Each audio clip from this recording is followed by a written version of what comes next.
Good evening, everybody. President Obama and British Prime Minister Gordon today calling for a new world order to tackle our global economic crisis. It's been a long time coming, but tonight, because of what we did on this day, in this election, at this defining moment, change has come to America. All right, folks, there's a lot going on right now. Decisions being made that are unprecedented and will have an overreaching impact on what it means to live in the United States of America. Both the Senate and the House of Representatives have just overwhelmingly passed the National Defense Authorization Act. Squeezed into this military funding bill are two provisions that give the military not just lots and lots of money, but lots and lots of power as well. A new generation of surveillance drones could soon be watching us all. The Federal Aviation Administration is expected to announce plans to expand the use of domestic drones in American airspace. Well, get ready to look up at the sky and see drones hovering above.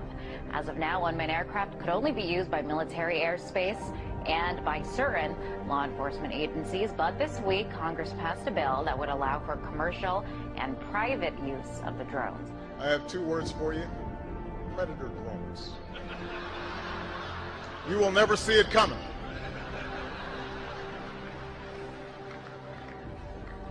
You think I'm joking?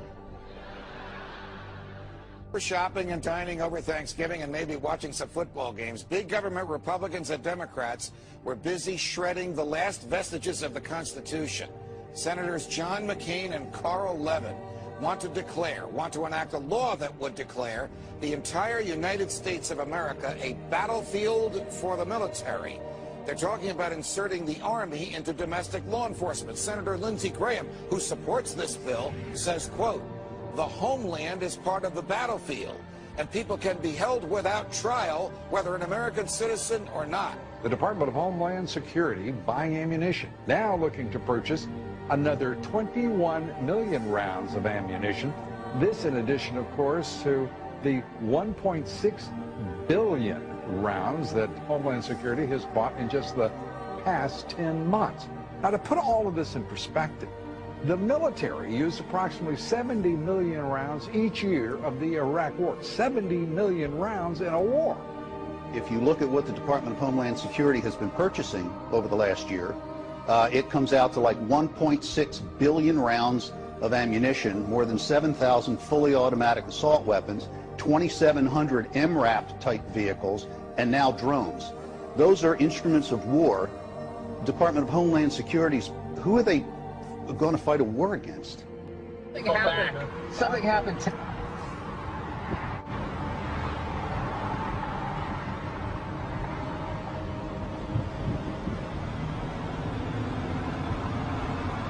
The affirmative task we have now is to actually create a new world order.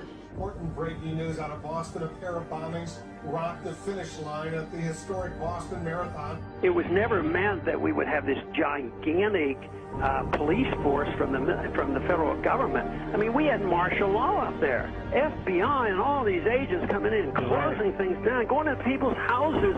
Do we close down cities because there's 10 murders over the weekend in Chicago? We don't do that. But here we close down a whole city, not even allowed to go to a baseball game. I mean, I think it's very, very scary when I look at some of those pictures. The military likes to perform war games, so that's why we're seeing military on the streets practicing. They are actually practicing. The tanks that we see on the streets and the National Guard patrolling neighborhoods and the practices that they're doing with our local police department, this is all in preparation for martial law, so that when they do actually lock down the country, they've got everything secured. Law. Particularly to hear President Obama claim the power to keep people in prison indefinitely with no charges against them, no conviction, no sentence, just imprisonment. It's particularly stunning to hear him make that claim in the middle of a speech. This last week, the U.S. Congress passed a bill, which means that we have now institutionalized and codified martial law. Right now, the battle against terrorism involves all of us. Everybody in this country is a potential terrorist. We don't even understand freedom anymore. We are a country that is headed towards socialism, totalitarianism, beyond your wildest imagination. I have to tell you, I'm doing a story tonight that I wanted to debunk these FEMA camps. I'm tired of hearing. You know about them? Sure. I'm tired of hearing them. I wanted to debunk them. Well, we've now for several days done research on them. I can't debunk them. I don't know anything about them. It is our government. If you trust our government, it's fine.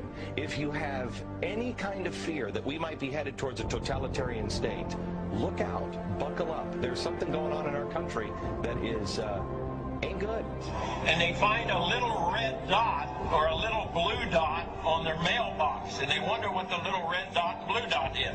Well, it's marking your mailbox by the government, so when foreign troops come in here on us after martial law, but if you have a blue dot, they take you to the FEMA camps being built by Halliburton right now to house 50 million Americans. They're building enough concentration camps in America by Halliburton. So I'm going to tell all of you, if you have not bought ammunition, if you have not bought guns, go get them now. Go get them now, because you won't be able to get them much longer.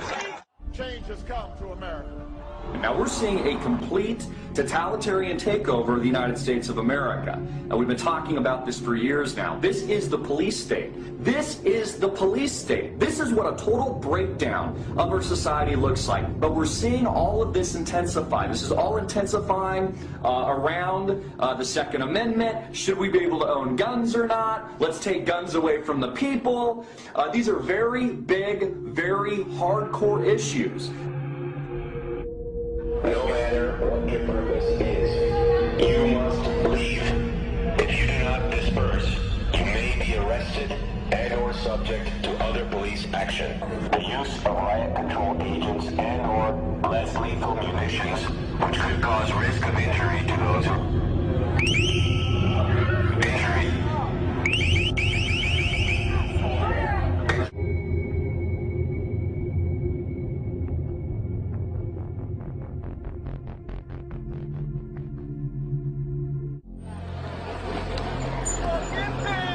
Wall police now moving in.